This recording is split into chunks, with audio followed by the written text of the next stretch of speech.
So the Dragon Prince Season 5 is out, and I wouldn't blame you if you were surprised to hear that because, frankly, I was too. I hadn't heard a word about the new season, then I logged onto Netflix a few days ago and was like, hey, what's this? And it wasn't until I saw there were new episodes available that it hit me just how little excitement there was for this thing. I mean, I knew Season 5 was supposed to drop pretty soon, but damned if it hadn't completely slipped my mind, and I hadn't seen anyone else getting hyped for it either on social media or anything. And when you get right down to it, the show did that to itself. After the long wait, Season 4 just didn't do it for me. I think a lot of people felt that way. The pacing was too slow, the narrative was still stuck in first gear, a lot of the storytelling choices just didn't work, and the pandemic had definitely caused some trouble on the production end in terms of the animation quality. And some of these issues had been there as far back as Season 1, but this was the first time they'd become really hard to overlook. But there was still an interesting story buried underneath all that, so I wasn't ready to write the show off yet, but the warning signs were getting bigger. So now we're in Season 5, and you figure we're over the hump with the pandemic, they've heard the feedback, maybe they've had time to adjust and work some of the kinks out. Well,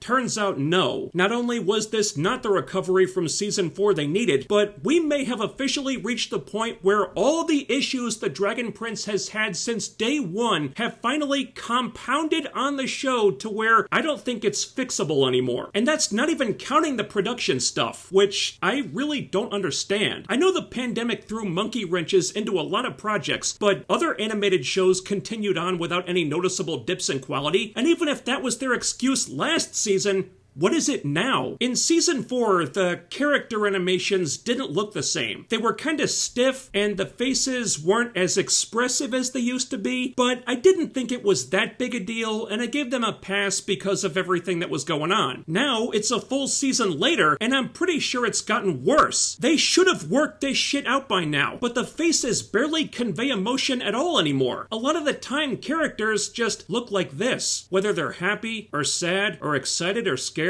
they're just blocks of wood now. And it's really hard to get emotionally invested in the characters when they look like they have no emotions. And the actors are trying, most of them anyway, but they've got problems of their own. For one, this is definitely the worst written season yet, where on top of the storylines not working the way they need to, it's almost as if the writers were trying to avoid doing anything that might be interesting on an emotional level.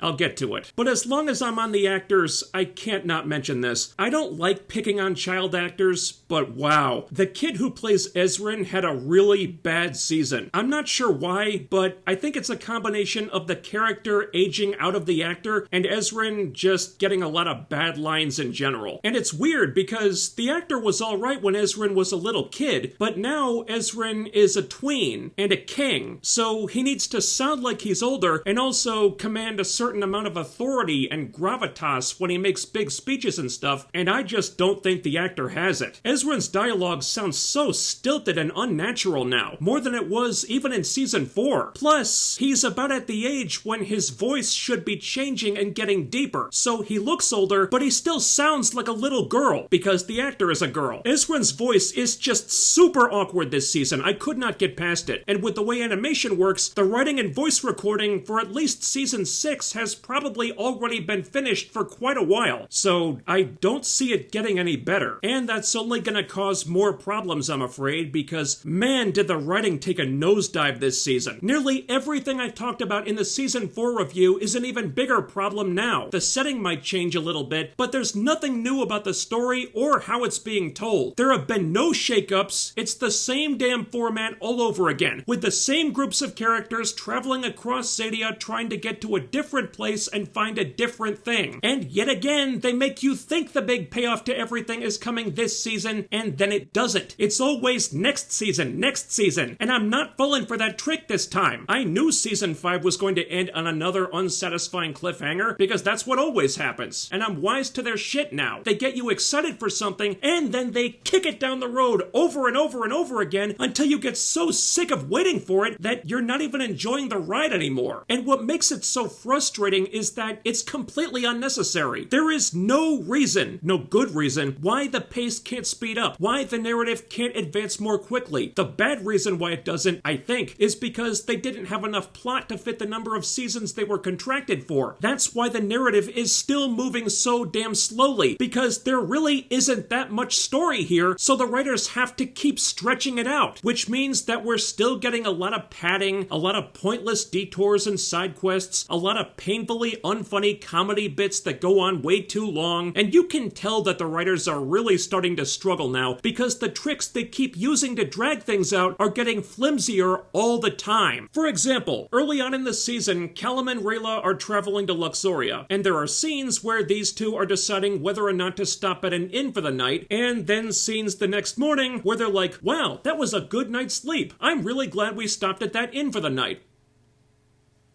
And that's it. If you cut those scenes out, you wouldn't even know they were gone. They were in there for one reason and one reason only, to slow the pacing down. And there's so much other stuff like that too. Later on, they waste an entire episode on a group of characters trying to find a ship to take them to an island when two of these characters can fly and could easily carry the ones who can't. The entire subplot is fucking pointless. All it is padding. But what's really aggravating is when the story gets dragged out not by needless padding, but by the characters acting like idiots, which, since the writing has gone downhill so much, there's a lot of. Picture this for a second. Throughout the entire season, they keep hammering into us how incredibly, vitally important it is that they stop the bad guys from releasing Erebos. That Erebos is so unbelievably, catastrophically dangerous that if he escaped, the fate of the world would hang in the balance, and then for some reason they take time out of the race to Erebos' prison to do this asinine side quest to steal a couple animals from a guy who wants to use them to go fishing.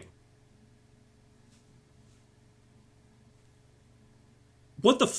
Yeah, Ezrin likes animals, whoop-de-doo. But why is that your top priority right now when you just told us that the entire world would be screwed if you didn't do this other thing ASAP? Well, it's the top priority because if they don't do it, then this really dumb plot about pirates later on can't happen. It's so stupid. And unfortunately, a lot of story beats are like that. Characters only advancing the plot by being idiots, or only holding up the plot by being idiots. All of a sudden, stupidity has become the writer's favorite storytelling device. There's one major plot point in a library that only happens because one of the characters was being such a massive dumbass that he put the entire group in danger by staying too long to do something that he could have easily just come back and done the next day when it was safe. I swear, I wanted to smack these people half the time. So many of the tight spots they wind up in are of their own making, and almost every time they could easily get out of these tight spots if they just stop being stupid. Like with Callum, the mage. There are plenty of tough situations that him and his friends could very easily get out of if he would just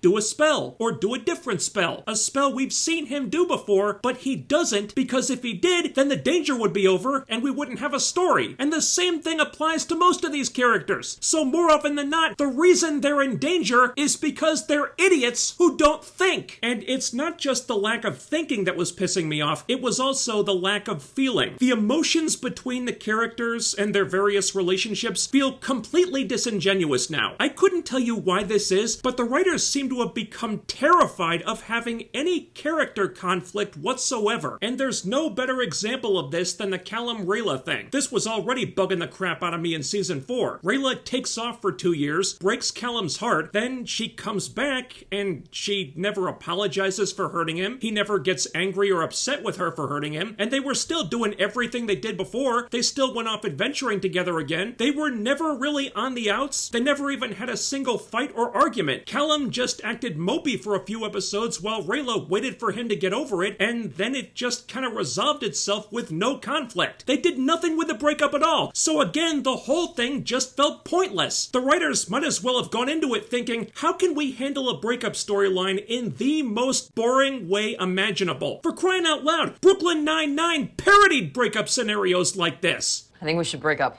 That makes me feel sad. Your sadness is noted. I feel acknowledged.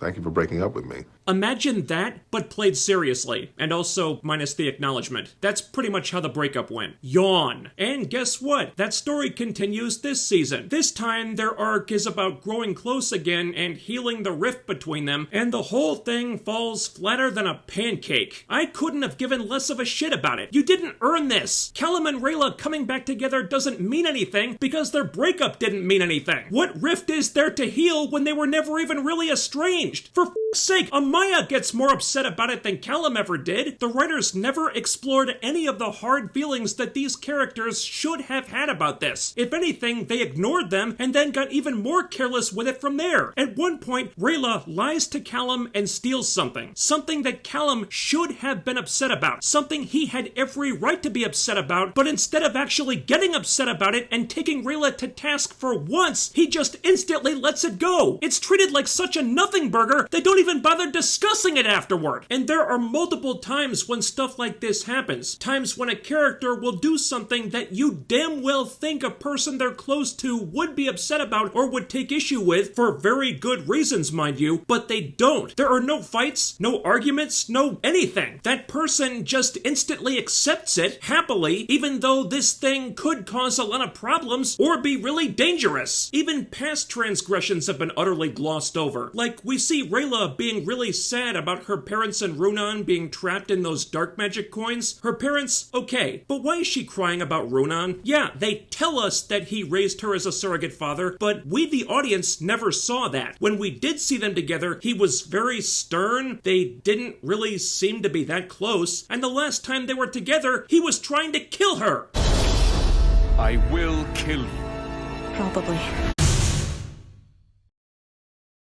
Rayla should be allowed to feel conflicted about this guy. I'd like her better if she was. I'd want her to feel conflicted about him because at least those emotions would be f***ing real. But all that bad stuff has been magically forgotten about because all these characters have rose-colored glasses just stapled to their heads now. I couldn't believe it. For some reason, in Season 5, any sense of character tension or conflict or even disagreement is just gone. It's like nobody on the good guy's side is allowed to have any hard feelings with anyone about anything. And all that does is make these people fucking boring because they don't feel like real people anymore. At every step of the way, emotional turmoil between the good guy characters is completely avoided, and I can't for the life of me figure out why. And this is one of the reasons why Claudia, the villain, is emerging as the best character in the show. Because at least Claudia is allowed to feel bad and get angry about things when she fucking should. And you know what that does to Claudia? It makes her more interesting, because she feels like the only three-dimensional person here. The only times the good guys feel bad about things is when those things don't matter or make any sense. For instance, there's a subplot about Callum still feeling a lot of guilt about doing dark magic back in Season 2. Beats me why. He only did it once to save people's lives when he had no other choice, and he didn't even have to kill anything to make the spell work either. So why does he feel guilty about it? What is the f***ing problem? This makes no sense. They're just trying to manufacture cheap drama where there shouldn't be any. Meanwhile, they've had plenty of chances to get into some real drama, and they've been passing on it every time. And I have no doubt that this problem is only gonna get worse, because they're not just doing it with stupid little things. Even really important things feel completely half-baked. That bit from the trailer about how do you kill a Star Touched elf, that's a big thing here. They're trying to figure out how to kill Erebos. And the reason why this plot is so damn annoying is because they never bothered to explain why killing a Star-Touched elf is different or more difficult than killing anything else. How do we kill Erebos? Well shit, here's an idea. Chop his fucking head off. That'll kill anything. Is there a reason why that wouldn't work? Because if so, then you need to fucking tell us what the reason is instead of being all vague and mysterious about something the audience has no context for. And most of the season is like that. It takes ages for anything to start happening, and when things finally do start happening, these plot points just feel contrived, tacked on, and not organic at all, because if the characters would just act like they've got a fucking brain, a lot of their problems could have been easily avoided. Now, that all being said, there are a few positives if you want to look for them. This season is a bit darker after Season 4 went in the opposite direction, so even though the humor is still one of the weakest parts of the show and is only getting worse, there is less of it here.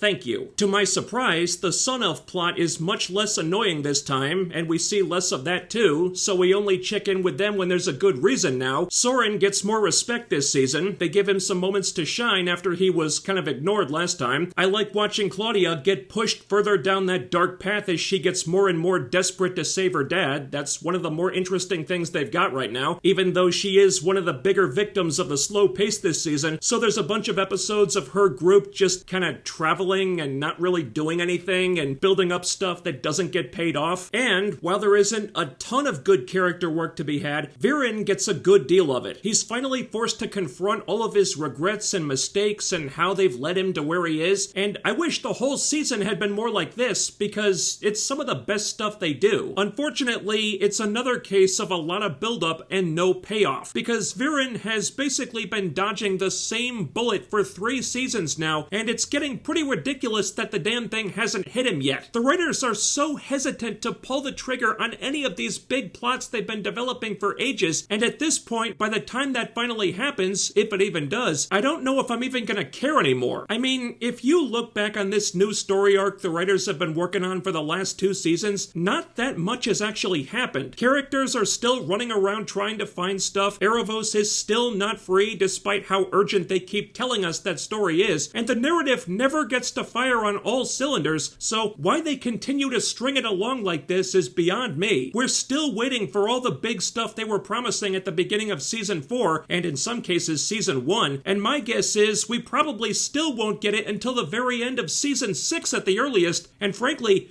I can't promise that I'll still give a shit by then. This was pretty disappointing. The Dragon Prince was never a perfect show, but there was a time when it had a lot of potential. But instead of going from strength to strength, the weaker aspects of it have kind of taken over now, and I'm not sure how it gets past them, or if it even can. And it doesn't look like the show is even that interested in fixing these things, so now I'm just about out of patience with it. I'll probably watch Season 6 because I am still curious to see how this arc shakes out, but I just don't have much hope that it's going to be satisfying after this. They really needed to nail this one to make up for the lackluster Season 4 after keeping us waiting for 3 years, and instead, I think we may look back on this story arc as the nail in the show's coffin. And sadly, I can't say I didn't see it coming. Thanks so much for watching, and while you're here, do all the other YouTube things. Ding the bell icon and follow my social media to always be notified when I upload new stuff. The links are down there, and I'm closing in on my goal of 50,000 subs by the end of the year. So most importantly, hit the thumbs up and leave a comment to help this video fight off the algorithm. Share the video, subscribe to the channel, make sure you're still subscribed, and I'll be back with more real soon. Take care, stay tuned, I'll see you next time.